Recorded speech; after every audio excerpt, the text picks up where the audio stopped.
Strobel, Boehringer, Ingelheim. Modeling disease pathways using adeno-associated virus vectors. Yeah, good morning everybody. I'd like to introduce to you today adeno-associated viruses as a tool to model diseases and to study gene function in vivo. So AAV is a virus which is non-pathogenic, that's very important. And you can simply transfer this wild-type virus into a recombinant vector by replacing the viral genome with an expression cassette of your choice. And with this recombinant vector, you have something enhanced that cannot replicate anymore. It can't integrate into the genome, but it can be used to transduce dividing and non-dividing cells. There's a toolbox, basically, of natural AAV serotypes, for example, AAV 1 to 9. And they have different properties, like, for example, different tissue specificity.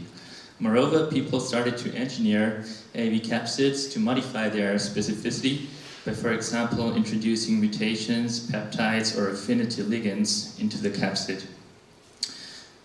Something else you can do is use transcriptional targeting, meaning, for example, tissue-specific promoters to further make them a bit more tissue-specific.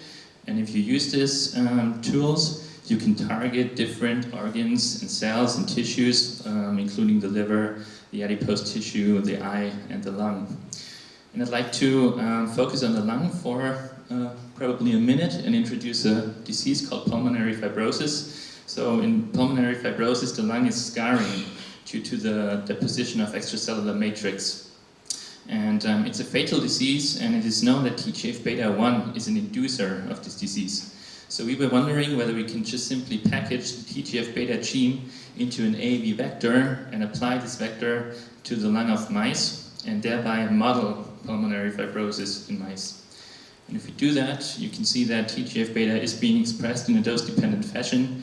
It upregulates fibrotic marker genes. You can see a loss in body weight in the treated animals, and you can see a significant loss of lung function, so these animals really develop pulmonary fibrosis. Also, when we looked at computed tomography and histology, you can see very clearly that the TGF-beta AAV-treated mice develop fibrosis. So to put it in a nutshell, the AAVs can really be used to rapidly set up pulmonary disease models in vivo. Finally, I'd just like to mention that we have published this study and a very similar one for IL-13 in the context of asthma. And also, if you're interested in producing your own AAVs, we have also published protocols on that. Finally, I'd like to apologize, so somehow my slides all got ruined, but that's what happens. Thanks.